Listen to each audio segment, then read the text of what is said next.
Elon Musk has made some pretty controversial statements in the past couple of weeks.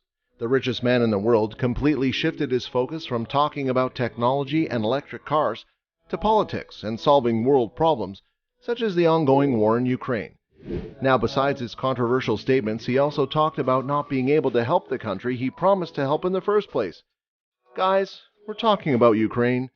So we beg to answer the question, did Musk betray Ukraine? Let's take a look at the truth in this video. Stay tuned.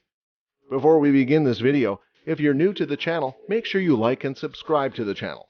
Turn on the bell for the latest notifications and updates. That way, you'll never miss a video from us.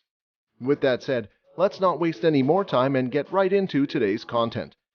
Elon Musk started his drama when he announced his company SpaceX could no longer fund Starlink services in Ukraine. Since February, Starlink services have been running smoothly. However, recently there were several reports of outages of the company's communication devices on the front line. This obviously results in a lot of hindrances in liberating Ukraine's territories from Russian forces, according to its officials and soldiers. Some of the outages led to a catastrophic loss of communication in recent weeks, said one senior Ukrainian government official with direct knowledge of the issue. Many were reported as soldiers breached the front line into Russian-controlled territory, and some during pitched battles, the official said, speaking under the condition of anonymity. They were acute in the south around the Kherson and Zaporizhzhia regions, but also occurred along the front line in eastern Kharkiv, Donetsk, and Luhansk, the official said. All four regions are the focus of an intense Ukrainian counteroffensive and were claimed last month by President Vladimir Putin as part of Russia after referendums staged by Kremlin proxies. While these outages have something to do with Russian occupation, Musk too made some controversial statements. So far, roughly 20,000 Starlink satellite units have been donated to Ukraine, with Musk tweeting that the operation has cost SpaceX $80 million and will exceed $100 million by the end of the year.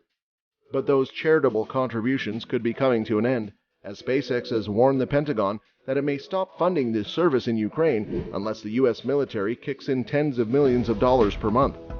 Documents obtained show that last month, SpaceX sent a letter to the Pentagon saying it can no longer continue to fund the Starlink service as it has done until now. The letter also requested that the Pentagon take over funding for Ukraine's government and military use of Starlink, which SpaceX claims would cost more than $120 million for the rest of the year and could cost close to $400 million for the next 12 months.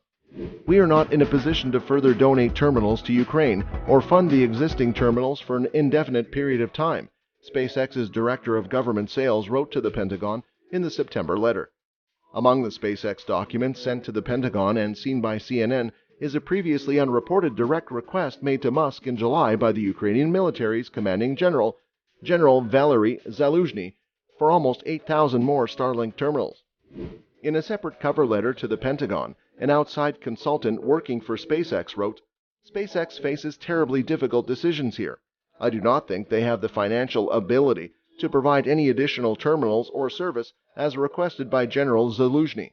The documents, which have not been previously reported, provide a rare breakdown of SpaceX's own internal numbers on Starlink, detailing the costs and payments associated with the thousands of terminals in Ukraine. They also shed new light on behind-the-scenes negotiations that have provided millions of dollars in communications hardware and services to Ukraine at little cost to Kyiv. The Pentagon confirmed they received correspondence from SpaceX about the founding of the Starlink satellite communications product in Ukraine, a statement from Deputy Pentagon Press Secretary Sabrina Singh said. The Pentagon is now considering paying for Musk's Starlink satellite network in Ukraine. The most likely source of funding would be the U.S. Department of Defense Ukraine Secretary Assistance Initiative, designed to support the country as it fights Russia, the report stated. However, for the time being, Musk is ready to continue funding Starlink. On Saturday, Musk said that his rocket company would continue to fund its Starlink internet service in Ukraine. Musk tweeted, "To hell with it. Even though Starlink is still losing money and other companies are getting billions of taxpayer money, we'll just keep funding Ukraine government for free."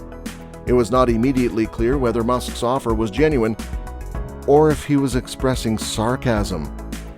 SpaceX did not immediately respond to a request for comment.